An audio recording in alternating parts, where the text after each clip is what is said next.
नमस्कार दोस्तों, DD red के एक और रिएक्शन वीडियो में आप सभी का स्वागत है। मैं हूं आलोक। तो आज जो वीडियो लेकर आया हूं सना अमजद जी का वीडियो है और इसकी बहुत डिमांड आ रही थी। डिमांड इसलिए आ रही थी क्योंकि इसमें बहुत सारी बातें ऐसी कही गई हैं जो एक तरफा हैं, उनको काउंटर करना बहुत जरूरी है। तो जाहिर सी बात है कि जब मेरे देश के बारे में मेरे देश के खिलाफ बातें की जाएंगी तो मैं जरूर काउंटर लेकर आऊंगा, अब चाहे इसके लिए जो भी हो। काउंटर करने से तो छोड़ा नहीं जा सकता ना भाई। आप अगर गलत बयानी हो रही है या गलत इंफॉर्मेशन दी जा रही है या एक तरफा बातें कही जा रही हैं तो उसको तो करना पड़ेगा ना भाई काउंटर। और चूंकि मेरे देश के बारे में बात है तो ये मेरा हक है कि मेरे देश के बारे में कोई प्रोपेगेंडा, कोई फेक इंफॉर्मेशन न जाए जिसके 90% प्लस दर्शक इंडियन हो। इसलिए मुझे ये करना ही है। टाइटल है इंडियन स्पोर्ट्स मिनिस्टर वर्सेस पाक army chief statement about champions trophy 2025। चले देखते हैं भाई क्या है। क्या नाम है आपका? मेरा नाम उमैर नज़ीर। क्या करते हैं आप? मैं एलएलबी का स्टूडेंट हूँ। आपको पता है कि चैंपियन ट्रॉफी 2025 1996 के बाद पाकिस्तान होस्ट करने जा रहा है और पाकिस्तान बड़ा एक्साइटेड है कि इंडिया चैंपियन ट्रॉफी खेलने पाकिस्तान आए। हमारे आर्मी चीफ साहब ने भी कहा है कि इंडिया जो है अगर पाकिस्तान आती है खेलने के लिए टीम तो हम उनका बड़ा पुरजोश वेलकम करेंगे, उनको सिक्योरिटी देंगे। लेकिन जो इंडिया के स्पोर्ट्स मिनिस्टर हैं उनकी जानिब से एक स्टेटमेंट सामने आई। उन्होंने कहा है जी दहशतगर्दी और खेल साथ साथ नहीं हो सकते। ऐसा नहीं है कि पाकिस्तान हमारे मुल्क में आए, दहशतगर्दी करे, बमबारी करे, हमारे लोगों को मारे और फिर ये सोचे कि हम खेलने के लिए पाकिस्तान जाए, ऐसा मुमकिन नहीं है। क्या कहना चाहेंगे अब उनके इस बयान पर? इंडिया हमेशा पाकिस्तान को दहशतगर्द ही क्यों कहता है? ट्रेड की बात हो या कोई और इशू हो, वो एक ही बात कहते हैं कि जी दहशतगर्दी और खेल, दहशतगर्दी और तजारत साथ साथ नहीं हो सकती। पहली चीज़ तो मैं बहुत बड़ी अपॉर्चुनिटी समझता हूँ कि पाकिस्तान होस्ट कर रहा है कंपटीशन को। दूसरी चीज़, जब भी इंडिया की बात करते हैं तो हम सबको ये पता है, हम सबसे ये डकी छुपी तो कोई चीज़ नहीं है। इंडिया का बयानिया हमेशा एंटी पाकिस्तान रहा है। पाकिस्तान हमेशा कोशिश की है उन्हें पाकिस्तान ने कि तिजारत को, ट्रेड को, तमाम ताल्लुकात को पाकिस्तान इक्वल बेसिस के ऊपर लेके चले। लेकिन अगर हम देखें इंडिया के अपने करैक्टर के ऊपर तो उसमें हम देखते हैं कि कश्मीर की अभी जो करंट सिचुएशंस हैं, सर्कमस्टांसिस हैं, उसमें इंडिया ने इवन के लोगों को वहाँ पे महसूर करके रखा हुआ है। इतना जुल्म कर रही हैं जब दिल करता है उनका। इवन के जो आज़ाद 30 सेकंड के भीतर इस बंदे ने 3 बड़े झूठ बोले। 3 बड़े झूठ बोल दिए कि भाई भारत का तो बयानिया हमेशा पाकिस्तान के खिलाफ रहता है। तो अबे वो एलएलबी के स्टूडेंट, एलएलबी पढ़ रहा है ना तू, तो ये तो पता होगा कि बिना सबूत तू बात मत किया कर। ये बता पाकिस्तान का बयानिया कब भारत के सपोर्ट में आया है? कब कौन सा बयानिया भारत के सपोर्ट में आया है? अभी तेरा जो अभी 2 टके का प्राइम मिनिस्टर है अभी तेरा शहबाज शरीफ, उसकी लैंग्वेज सुनी तूने? और तुझे शर्म आई अपने पीएम के लैंग्वेज पर कि वो कहता है कि हिंदुस्तान क्या, हिंदुस्तान के बाप से भी हम आगे निकल जाएंगे। तो आइए आज हम इस बात का आज तहैया करें, अल्लाह ताला से वादा करें कि हम मिलकर पाकिस्तान की खिदमत करेंगे। तो हिंदुस्तान क्या, हिंदुस्तान के बाप को भी हम पीछे छोड़ देंगे इंशाअल्लाह। जब शहबाज का बाप नहीं हमसे आगे निकल पाया, जब शहबाज के बाप का बाप हमसे आगे नहीं निकल पाया, तो शहबाज कहता है कि हमारे बाप से निकलेगा। पहला झूठ बोला, ठीक है, कि भारत हमेशा पाकिस्तान के खिलाफ बयानिया करता है। तो आप कौन सा छोड़ देते हो सर? बयानिया बताऊं मैं? आपके नेता कहते हैं कि हम भारत पर न्यूक्लियर बॉम्ब चला देंगे, वो हम पर एटम बॉम्ब गिराने की धमकी देते हैं। भारत ने कब आप पर कहा कि हम, भारत का कोई नेता का बयान सुनवा दीजिए, आप दिखा दीजिए कि हम आपके ऊपर एटम बम गिरा देंगे, हम आपके ऊपर एटम बम फायर कर देंगे, आप दिखा दीजिए। और आप कहते हैं कि जी भारत का बयानिया हमेशा पाकिस्तान के खिलाफ रहता है। दूसरा झूठ आपने बोला कि पाकिस्तान की कोशिश रहती है कि कारोबार के उस पे और बाकी सब पे बराबर का इक्वल वो करें। आप इक्वल की बात करते हैं, एलएलबी के स्टूडेंट हैं, जाकर पढ़िए एमएफएन का दर्जा, मोस्ट फेवर्ड नेशन का दर्जा। जब 2 देशों के बीच कारोबार होता है तो एक देश दूसरे देश को जब एमएफएन का दर्जा देता है, इसका मतलब होता है कि उस देश को आप टैक्स में छूट दे रहे हो, आप बाकी सारी सहूलियतें दे रहे हो। भारत ने आपको एमएफएन का दर्जा दिया हुआ था, भारत ने आपको एमएफएन का दर्जा दिया हुआ था। पाकिस्तान ने भारत को कभी एमएफएन का दर्जा नहीं दिया। आप कारोबार पर बराबरी की बात करते हो। अरे हमने तो बड़ा दिन दिखाते हुए एमएफएन का दर्जा दिया, आपको मोस्ट फेवर्ड नेशन का दर्जा दिया। आपने क्यों नहीं दिया? आपने क्यों नहीं दिया? बराबरी की बात करते हो। तीसरा झूठ, कश्मीर में जुल्म हो रहा है, कश्मीर में जुल्म हो रहा है। तो आप जुल्म के खिलाफ जाकर सबूत क्यों नहीं दिखाते हो? कश्मीर में जुल्म के खिलाफ आप लोग प्रोपेगेंडा करते हो। अभी आपके मुंह पर थप्पड़ मारता हूं मैं, देखो। मलिहा लोधी आपकी यूएन में रिप्रेजेंटेटिव थी। मलिहा लोधी ने जाकर कश्मीर के नाम पर प्रोपेगेंडा करने की कोशिश की यूएन जैसा प्लेटफॉर्म पर, और उसमें एक तस्वीर दिखाई कि ये कश्मीरी लड़की, ये देखो पैलेट गन से क्या किया हुआ है इसका मारकर। 1 घंटे में आप लोग नंगे हो गए पूरा पाकिस्तान कश्मीर के मामले पर। वो लड़की फलस्तीनी थी। फेक प्रोपेगेंडा किया गया भारत के खिलाफ। आप कहते हैं कि कश्मीर में जुल्म हो रहा है, और मैं तो चैलेंज करता हूं पूरे पाकिस्तान को, अगर कश्मीर में जुल्म हो रहा है आप लोग सबूत लेकर हमारे खिलाफ इंटरनेशनल कोर्ट ऑफ जस्टिस में चले जाओ, हमें वहां पर पकड़कर घसीट कर ले जाओ, हमें बेनकाब करो। वहां पर है हिम्मत? 76 साल में नहीं कर पाए हैं आप, क्योंकि प्रोपेगेंडा आप करते हैं और जुल्म की बात करते हो। बलूचिस्तान में क्या हो रहा है? बलूचिस्तान में जुल्म नहीं हो रहा। एलएलबी वाले भाई साहब, जब कोर्ट में जाएंगे तो सबूत चाहिए होते हैं, और सबूत हमारे पास हैं हर चीज के, आपके पास नहीं है। आप तो आज तक कुलभूषण जाधव को सजा नहीं दे पाए पाकिस्तान में, साबित नहीं कर पाए आप कि वो भारत का जासूस है। International court of justice LLB कर रहे हो ना, इंटरनेशनल कोर्ट ऑफ जस्टिस का, अगर ईमान के पक्के आदमी हो, तुम सच्चे मुसलमान हो, इंटरनेशनल कोर्ट ऑफ जस्टिस का जाकर उसका जो फैसला है वो पढ़ो। अंग्रेजी तो इतनी समझ में आ जाती होगी या नहीं आती होगी, ट्रांसलेट कर लेना, जाकर पढ़ो कि वहां पर इंटरनेशनल कोर्ट ऑफ जस्टिस ने क्या कहा कुलभूषण जाधव और पूरे केस के बारे में। वरना अब तक तुम लोग टांग चुके होते उस बेचारे बेगुनाह को। अब बात करते हो, एलएलबी के स्टूडेंट हो तो इतना तो पता होगा ना, बिना सबूत के कोई बात नहीं करनी चाहिए। सबूत है तुम्हारे पास? अब तो तुम्हारे कपड़े अभी और फाड़ूंगा, अभी देखते चलो, अभी आगे चलो। जब दिल करता है उनका, इवन के जो आज़ाद स्टेटस का आर्टिकल था वो 370 वो करते 370 का वो रिवोक कर दिया है। तो पाकिस्तान में आप रिसेंटली चौथा झूठ, आजाद स्टेटस था वो 370। अबे एलएलबी के स्टूडेंट हो कितने बड़े, अबे लगता है पाकिस्तान में एलएलबी के स्टूडेंट का भी स्टैंडर्ड वही है, घसियारा, गली छाप, मदरसा छाप है। तुमने पढ़ा है कि 370 क्या था? मैं तो एलएलबी का स्टूडेंट नहीं हूं, लेकिन मैं जानता हूं कि 370 क्या था। स्पेशल स्टेटस देता था उसको, आजाद नहीं करता था, समझे? जाकर पढ़ो। और 370 किसका लगाया हुआ था भाई? इंडियन कॉन्स्टिट्यूशन का वो पार्ट था, भारत का कॉन्स्टिट्यूशन वहां पे चलता है, भारत के कॉन्स्टिट्यूशन का पार्ट था आर्टिकल 370, और उस पर लिखा हुआ था टेम्पररी। यानी कि भारत उसको टेम्पररी लगा रहा है, बाद में हटा लेगा। टेम्पररी का मतलब तो यही होता है ना। एलएलबी के स्टूडेंट हो, बड़ा गटर छाप पढ़ाई होती है यार एलएलबी की पाकिस्तान में। रिसेंटली देखे कुलभूषण यादव जो है वो अरेस्ट हुए, और वो कर क्या रहा था पाकिस्तान में, जो है वो इंतहा पसंदी फैला रहा था, दहशतगर्दी करवा रहा था।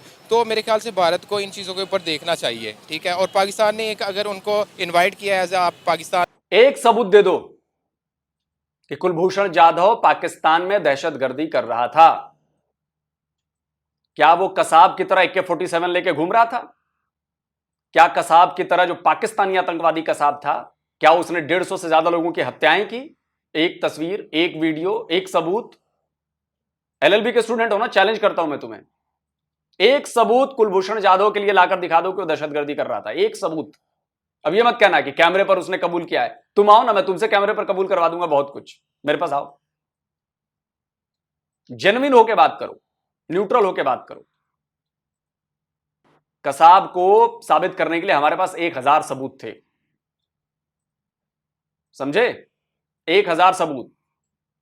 पठानकोट पर अटैक किया आप लोगों ने हमारे एयरबेस पर, हमने तो आपकी एजेंसी को भी बुलवाकर जांच करवाया, आईएसआई को अपने यहां बुलाया, पठानकोट एयरबेस पर लेकर गए। आप सोचो कितना बड़ा कदम था ये। आप कुलभूषण जाधव में हमारा वकील क्यों नहीं करने देते? आप कुलभूषण जाधव में एक इंडियन वकील करने दो, वो जाके केस लड़ेगा पाकिस्तान में हमारा, हमारे बंदे का। डर है ना, जैसे इंटरनेशनल कोर्ट ऑफ जस्टिस में केस आ रहे, वैसे पाकिस्तान में आकर हमारा वकील तुम्हारा केस हराएगा तुमको और कुलभूषण को लेकर जाएगा। लेकिन तुम करोगे नहीं, क्योंकि पता है कि फंसोगे तुम। सबूत चाहिए ना, अगर सबूत होते तो अब तक तुमने सजा क्यों नहीं दी कुलभूषण जाधव को? और अगर सबूत हैं वो दहशतगर्दी फैला रहा था, ये बताओ, तो तुम्हें अपने कानून में बदलाव क्यों करने पड़े कुलभूषण जाधव को लेकर? एलएलबी के स्टूडेंट हो ना, क्यों बदलाव करने, क्यों नया कानून लेकर आना पड़ा कुलभूषण जाधव के लिए, पाकिस्तान के संविधान में बदलाव करके क्यों लाना पड़ा? जवाब दोगे इसका? तुम्हारे यहां ये लोग कहते हैं, सुनो। कुलभूषण यादव को रिलीफ देने के लिए बुलडोज करके असेंबली से कानून पास कराया गया है। और मैं ये बात जरूर उजागर करना चाहूंगा कि पाकिस्तान की कौमी असेंबली के ऊपर कालक का धब्बा लगाया गया है कि पर्सन स्पेसिफिक जासूस के नाम से कानून साजी की गई है। जो सहूलत पाकिस्तान के लोगों के लिए होगी वही सहूलत दूसरों को भी हम दे सकेंगे ना। कोई एक्स्ट्राऑर्डिनरी सहूलत तो हम नहीं दे सकते किसी को जो खुद हमें सहूलत हासिल ना हो। तो आप ये दरवाज़ा सिर्फ एक शख्स के लिए खोल रहे हैं, जो आप अपने शहरियों के लिए नहीं खोल सकते हैं दरवाज़ा, वो आप एक भारतीय शहरी के लिए और वो भी एक जासूस के लिए किस तरह खोल रहे हैं। अबे ओ एलएलबी के स्टूडेंट, मैंने एलएलबी नहीं की है, लेकिन तुमसे ज्यादा जिरह मैं अच्छी तरह से कर सकता हूं और सबूत देकर कर सकता हूं, समझे? प्रोपेगेंडा चलने नहीं दूंगा। पाकिस्तान में आए और खेलें आप, हम आपको पूरा सपोर्ट भी करेंगे और सिक्योरिटी देंगे। मेरे ख्याल से बहुत अच्छा इनिशिएटिव है, पॉजिटिव इनिशिएटिव है और इंडिया को हमेशा इसको वेलकम करना चाहिए, ना कि पाकिस्तान के ऊपर जो है वो गलत इल्ज़ाम तराशी करे। अब आप ये देखना कि जम्मू कश्मीर में या इंडिया में कहीं भी कुछ होता है तो उसका मलबा हमेशा इंडिया पाकिस्तान पर डाल देता है। आपने बात की जम्मू कश्मीर की, तो शायद आपने खबर नहीं सुनी कि कल जम्मू कश्मीर में पुंछ के मकाम पर इंडियन एयरफोर्स पर एक हमला भी हुआ है। इंडिया ने उसका मलबा भी पाकिस्तान पर डाल दिया कि पाकिस्तान ने करवाया है। एक्चुअली जो मेरा ख्याल है ना, इंडिया हमेशा एक ना सरकमस्टांसिस बनाता है, ऐसा बयानिया बनाता है जिससे उनको पॉलिटिक्स में ख़ास तौर पे जो मोदी गवर्नमेंट है उनको फ़ायदा हो। तो मैं इस तनाज़र में देखता हूँ कि बाज़ औक़ात वो ख़ुद ही हमले करवा देते हैं, या अगर कोई हमला होता भी है तो शायद वो जिन लोगों पे जुल्म कर रहे हैं वहाँ पे, तो शायद उनकी तरफ से रिस्पांस होता है, लेकिन वो डालते अल्टीमेटली पाकिस्तान पे हैं। इसका मतलब करे कोई भरे कोई।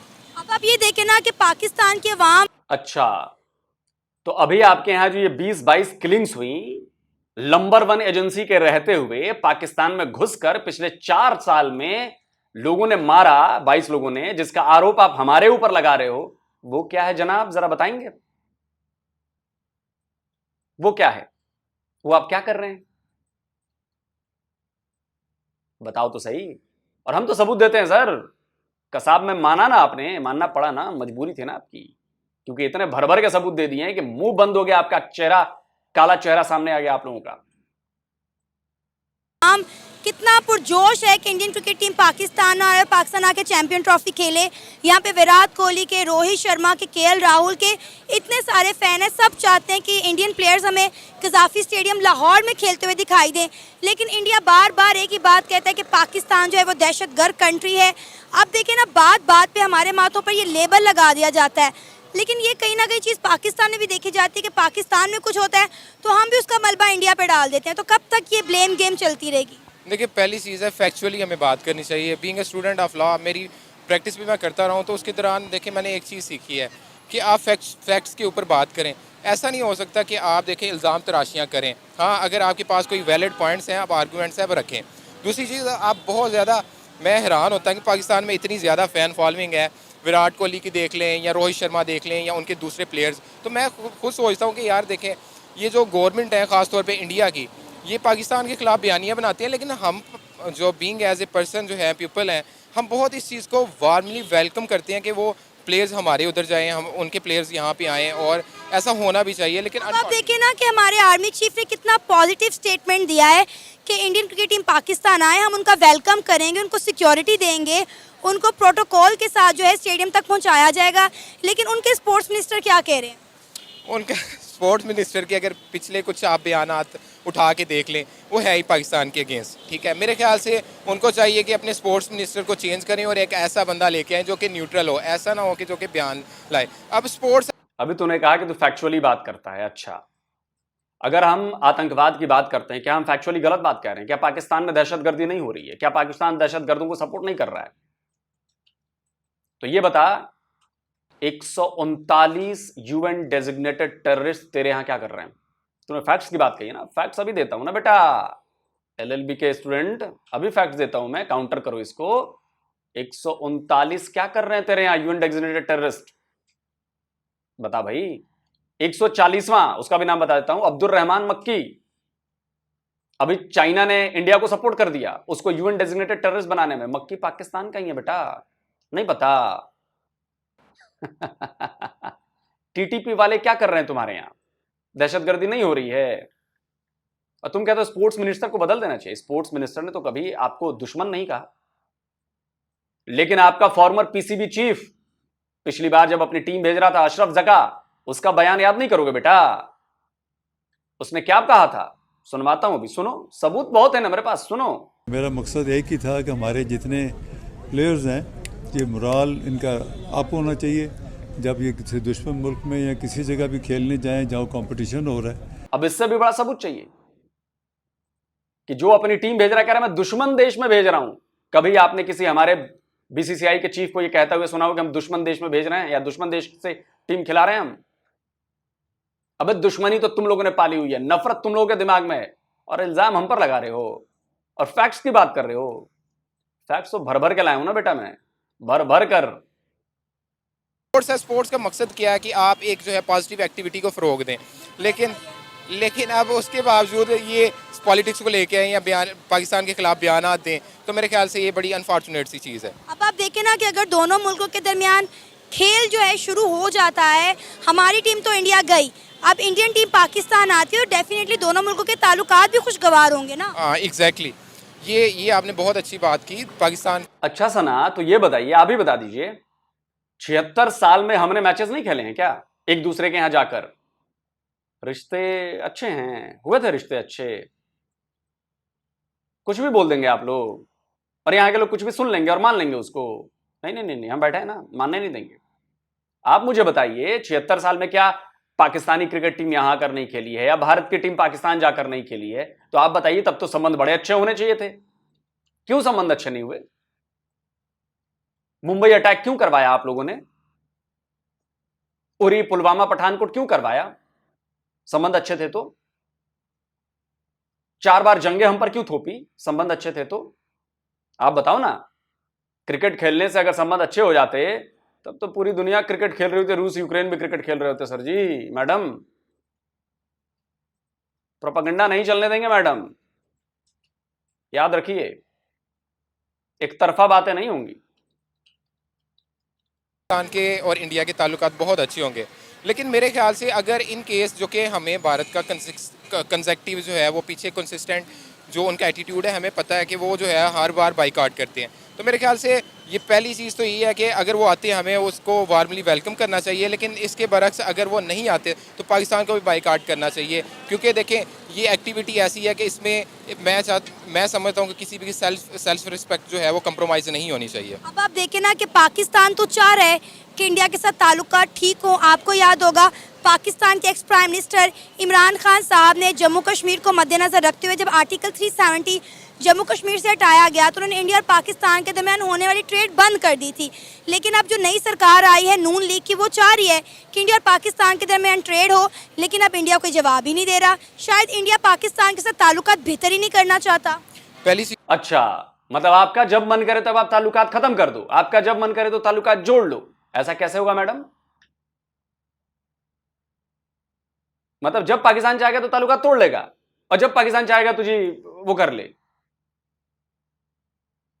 वाह, और हम यहां चुपचाप करेंगे हाँ जी आपने ताल्लुकात तोड़ लिए, कोई बात नहीं जी। अच्छा, आप ताल्लुकात जोड़ना चाहते हैं, वेलकम है जी।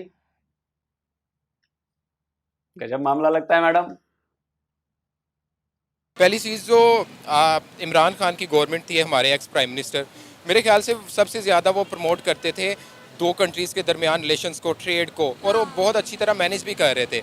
अभी करंट जो गवर्नमेंट जा रही है, मुझे लगता है कि ये कोई इतनी सिंसियर नहीं है इनको लेके ताल्लुकात दोनों के दरमियान डेवलप हों। एटलीस्ट देखिए, ट्रेड ना एक ऐसी चीज़ है दोनों की जिससे इकॉनमी ग्रो करती है, अपलिफ्ट करती है। तो हमें चाहिए कि हम दोनों को जो है आपस में दोनों ममालिक जो हैं वो आपस में अच्छे ताल्लुकात कायम करें, ताकि देखें ना दोनों कंट्रीज़ है, लोगों को रोज़गार भी मिलता है, इकॉनमी आपकी ऊपर जाती है और एक अच्छा जेस्चर भी जाता है। तो मेरे ख्याल से इनको अच्छे इनिशिएटिव करने चाहिए, लेने चाहिए। क्या नाम है आपका? अच्छा, तो अभी जो आपके केयर टेकर प्राइम मिनिस्टर से वो क्या कह रहे थे कि वो इंडिया से 300 बार जंग लड़ेंगे। ये तो बड़ा अच्छा संदेश, बड़ा अच्छा मैसेज दिया है जी पाकिस्तान की तरफ से आप लोगों ने। इंडिया से हम 300 बार जंग लड़ेंगे कश्मीर के लिए। बड़ा अच्छा मैसेज है सर, वाह। शर्म नहीं आती आप लोगों को? नहीं, आप लोग तो वैसे ही बेशर्म है, पाकिस्तानी तो वैसे ही बेशर्म। मेरा नाम मोहम्मद अशर अली है। मोहम्मद इजाज़। क्या करते हैं अशर आप? मैं फिटनेस ट्रेनर हूँ। ज़बरदस्त। और आप? ये करेंगे सारा कुछ, नहीं करते क्या हैं? काम ही करते हैं बस, किसी ब्रांड में होते हैं। उसमें अच्छा, ज़बरदस्त। सीन कुछ यूँ है कि आपको पता है कि चैम्पियन ट्रॉफी 2025 पाकिस्तान होस्ट करने जा रहा है। पाकिस्तान के जो आर्मी चीफ हैं आसिम मुनीर साहब, उन्होंने कहा है कि अगर इंडियन क्रिकेट टीम पाकिस्तान खेलने के लिए आती है तो उन्हें बड़ा पुरजोश तरीके से वेलकम किया जाएगा और उनको फुल प्रोटोकॉल दिया जाएगा। उन्हें वाघा बॉर्डर से स्टेडियम तक जो है प्रोटोकॉल में पहुंचाया जाएगा। लेकिन जो इंडियन स्पोर्ट्स मिनिस्टर है उन्होंने कहा है कि खेल और दहशतगर्दी साथ साथ नहीं हो सकती। ये एक अलग बात है कि पाकिस्तान आए, हमारे मुल्क में आके बमबारी करे, दहशतगर्दी करे, हमारे लोगों को मारे और फिर वो चाहे कि हम उनके मुल्क में जाकर खेलें, ऐसा मुमकिन नहीं है। इंडिया के स्पोर्ट्स मिनिस्टर ने कहा है कि जब तक पाकिस्तान इंडिया में आकर दहशतगर्दी करना नहीं छोड़ेगा, हम पाकिस्तान में जाकर खेलेंगे नहीं। क्या कहना चाहेंगे आप उनके इस बयान पर? ये उनके सिर्फ ना आने के बहाने हैं और कुछ भी नहीं। सिंपल सी बात है, अगर पाकिस्तान ऐसी चीज़ें वहाँ जाके करता है, इस चीज़ का कोई प्रूफ है उनके पास? हम सबको यहाँ वेलकम करते हैं, उल्टा हमारे यहाँ भी दहशतगर्दियाँ होती हैं, इंडिया वाले आए जाते हैं, अभिनंदन भी है, सारा कुछ हुआ, हमने तब भी। अभिनंदन दहशतगर्दी करने गया था? साबित कर दोगे ना बेटा कि अभिनंदन दहशतगर्दी करने गया था वहां पर? जो कहोगे वो मान लूंगा, टीम भी भिजवा दूंगा। बोलो, अभिनंदन दहशतगर्दी करने गया था? बड़े भोले बच्चे हो तुम लोग यार। भी उनको सुकून से बैठ के हमने सलाह बात की, उसके बाद उसको आराम से हमने इज़्ज़त के साथ जाने दिया। इसी तरह अगर इंडिया आएगा तो उसका भी हम वेलकम करके उसको प्रॉपर खेलेंगे। स्पोर्ट्स को असल में स्पोर्ट्स को स्पोर्ट्स की हद तक रहने दीजिए। इसको सियासी या इसको पॉलिटिशियन या इसको दहशतगर्दी के ख़िलाफ़ ना लेके जाएं। यही वजह है कि पाकिस्तान और इंडिया में जो हमारा टैलेंट है स्पोर्ट्स का, इसी वजह से हम आगे नहीं आ रहे। अब यही बात है ना, हम कहते हैं कि खेलों को और सियासत को मिक्स ना करो, लेकिन इंडिया जो है वो पाकिस्तान को दहशतगर्दी के साथ जोड़ता है। अगर ट्रेड की बात हो तब भी इंडिया यही बात करता है कि इंडिया और पाकिस्तान के दरमियान ट्रेड या पुरअमन बातचीत तब तक नहीं हो सकती जब तक पाकिस्तान जो है दहशतगर्दों को सपोर्ट करना नहीं छोड़ेगा। अब उनके स्पोर्ट्स मिनिस्टर ने भी यही कह दिया कि अगर पाकिस्तान दहशतगर्दों को सपोर्ट करना नहीं छोड़ेगा, हमारे मुल्क में दहशतगर्दी करना नहीं छोड़ेगा, हम पाकिस्तान जाकर नहीं खेलेंगे। सिंपल सी बात है, किसी को रोस्ट करके कितनी भी टीआरपी लेनी है आप ले सकते हैं, रोस्ट ही कर रहे हैं ना, और तो कुछ भी नहीं है। या कोई प्रूव है, अगर पाकिस्तान को ऐसी हरकत है पाकिस्तान के खिलाफ को इनके पास प्रूव है तो आके बताएं हमारे साथ खेलें, नहीं तो या तो फिर खेलने से डर रहे हैं। सिंपल सी बात है, और तो कुछ भी नहीं है। एशिया कप में भी यही हुआ था ना, जब एशिया कप की मेज़बानी पाकिस्तान ने की थी तो इंडिया ने कहा था कि हम पाकिस्तान जाकर नहीं खेलेंगे, हमें सिक्योरिटी इश्यूज़ हैं, लिहाजा श्रीलंका में एक न्यूट्रल वेन्यू पर मैचेस करवाए गए और एशिया कप लग ही नहीं रहा था कि पाकिस्तान होस्ट कर रहा है। सिंपल सी बात है, खाली इंडिया तो नहीं है, दूसरी टीम्स भी पाकिस्तान आती हैं, कभी किसी को कुछ हुआ इज़्ज़त के साथ आती हैं, इज़्ज़त के साथ खेल के जाती हैं, सारा कुछ होता है। कुछ नहीं हुआ। वो जो श्रीलंका वालों के ऊपर गोलियां चली थी AK-47 से, कई खिलाड़ी घायल हुए थे, कुछ नहीं हुआ था। कहाँ हुआ था कुछ? अरे बड़े मासूम बनते हैं आप लोग यार, बड़े मासूम बनते हैं, लेकिन आप लोग अपने आप को एक्सपोज करने में माहिर हैं। कुछ नहीं हुआ था। कुछ होता है, एंजॉय भी होता है, ज़रूरी तो नहीं हर चीज़ पाकिस्तान जीते, हारता भी है, सारा कुछ है, तो इज़्ज़त के साथ हम उनको वेलकम भी करते हैं, इज़्ज़त के साथ उनको रुखसत भी करते हैं। इसमें पाकिस्तान का सिर्फ इन्होंने सिर्फ नाम ख़राब किया हुआ और कुछ भी नहीं है। हर लिहाज से पाकिस्तान एक अमन व अमान वाला मुल्क है। इंडिया में कुछ भी होता है उसका मलबा वो हमेशा पाकिस्तान पर डालते हैं। अभी आपको पता है कि कल की खबर है कि जम्मू एंड कश्मीर में पुंछ के मकाम पर इंडियन एयरफोर्स पर अटैक हुआ, उसका मलबा भी उन्होंने पाकिस्तान पर डाल दिया कि पाकिस्तान ने हमला करवाया। दरअसल इंडिया टारगेट ही सिर्फ पाकिस्तान को कर सकता है, क्योंकि जाहिर सी बात है जब पाकिस्तान इंडिया का मैच होगा, कोई भी मैच आपस में कोई भी टीम खेलेगी, मैच में उतना मसाला इनको नहीं मिलता जितना पाकिस्तान और इंडिया की टीम्स के दरमियान जब मैच होते हैं, तब जाहिर सी बात है आपने देखा होगा यहाँ पे दुकान पे रश इतना लगा होता है। इवन छोड़ो यार, अब बातचीत हो गई, बहुत हो गया, इससे ज़्यादा बर्दाश्त नहीं हो रहा। वैसे बड़ा अफसोस हो रहा है, सना पहले बहुत अच्छा उनका प्रेजेंटेशन होता था, बड़ा न्यूट्रल होता था, लेकिन इस वीडियो में बहुत टाइम बाद मैं सना के वीडियो पे कर रहा हूँ तो दिख रहा है साफ साफ कि सॉफ्टवेयर अपडेट हो चुका है, साफ साफ दिख रहा है, मतलब इसमें कोई शक नहीं है, एकदम दिख रहा है, एकदम एक तरफा बातें की जा रही हैं। सना, अगर आप मेरा ये वीडियो देखें तो आपको पता होगा कि मैं क्या बात कर रहा हूँ। और पहले मैं आपकी बड़ी तारीफ करता था कि आप कितने निडर होकर और काउंटर भी करती हैं आप, लेकिन इस वीडियो में आपको खुद अंदर से आपका दिल, आपका ईमान जानता है कि आपने कैसे काउंटर किया, कैसे सवाल किए, कैसी बातें की और किस तरफ एजेंडा जा रहा है। खैर कोई बात नहीं, मेरा काम है चीजों को देखकर रिएक्ट करना और जो मुझे फील होता है वो मैंने कहा। पूरा जो ये वीडियो है ये एक तरफा लग रहा है। पूरा वीडियो भारत के ऊपर, भारत को कटघरे में खड़ा करने की कोशिश की जा रही है, भारत को इस पर सीधे सीधे निशाना लगाया जा रहा है, टारगेट करने की कोशिश की जा रही है। खैर हम लोग ऐसा होने नहीं देंगे। ये बताइए कि आप कहते हैं कि जी हम प्रोटोकॉल देंगे, ये देंगे, वो देंगे, तो आप तो जी ना चाइनीज को प्रोटोकॉल दे पा रहे हो ना जापानीज को दे पा रहे हो। अभी एक अटैक में आपके चाइनीज मारे गए थे कि नहीं मारे गए थे? आपके यहां अटैक में मारे गए ना। वो तो वो हैं जो चाइना, जो आपके देश का दुश्मन देश नहीं है, जिसके साथ 76 सालों से आपकी दुश्मनी नहीं चल रही, उसके इंजीनियर्स आप लोगों ने मार दिए, आपके यहां मारे गए। उसके पहले डासू डैम पर चाइनीज मारे गए थे, 9 मारे गए थे। श्रीलंका का एक बंदा लिंच कर दिया गया सड़क पर, हम लोग भूल जाएंगे? लिंच कर दिया गया। श्रीलंका आपका दुश्मन देश नहीं, भारत आपका दुश्मन देश है। 76 साल से दुश्मनी है, तगड़े वाली दुश्मनी। अभी जापानीजों पर अटैक किया गया। जापान भी आपका दुश्मन देश नहीं है, वो तो आपके यहां इन्वेस्टमेंट कर रखी है उसने, आपके यहां के उसके लोग काम करते हैं, आपने तो उसको नहीं बख्शा। और आप कैसे कहती हैं कि हम दहशतगर्द नहीं, हम अमनो अमान वाले मुल्क हैं? शर्म नहीं आती आप लोगों को ऐसी बातें करते हुए? मैं तो बिना फैक्ट, बिना सबूत कोई बात नहीं करता, और इस सबके सबूत दिए मैंने आपको। एक बार पाकिस्तान ने मना कर दिया था कि सिक्योरिटी इश्यूज हैं, हम नहीं आएंगे भारत खेलने। भारत ने क्या कहा? बोला ठीक है, कोई बात नहीं। आपको लगता है कि आपकी टीम को यहां पे पूरी तरह से सुरक्षा नहीं मिलेगी, आप बताइए। हुआ था ना ऐसा? तो अब चिल्लिपो क्यों मच रही? चिल्लिपो इसलिए मच रही है। और सुनिए, ज़का अशरफ का बयान, क्या वो दोस्ताना बयान था कि दुश्मन मुल्क में भेज रहा हूं मैं अपनी टीम को? भेजा है मैंने? क्या वो दोस्ताना बयान था सना? आप ये बताइए मुझे, कैसे दोस्ती झलकती है? क्या अनवारुल हक काकर अगर कहते हैं कि हम 300 बार भारत से जंग लड़ेंगे, क्या ये इससे दोस्ती का मैसेज आता है? क्या शहबाज शरीफ जब कहते हैं कि हम हिंदुस्तान, तो क्या हिंदुस्तान के बाप से भी आगे निकल जाएंगे? क्या ये एक दोस्ती का मैसेज आता है इससे?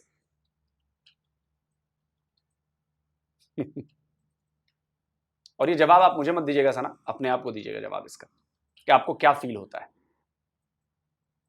ठीक है, बाकी रही क्रिकेट की बात, चाहे कारोबार की बात, कारोबार भी आपने बंद किया था, एमएफएन का दर्जा भी आपने नहीं दिया था, सारे संबंध आपने तोड़े थे, हमने कुछ नहीं किया। अब हमने ये किया है कि अब हमने पहले की तरह, हम ये नहीं रह गए कि पाकिस्तान जो मन में आए करे और हम मान लें, बस वो रास्ता अब हमने बंद कर दिया है।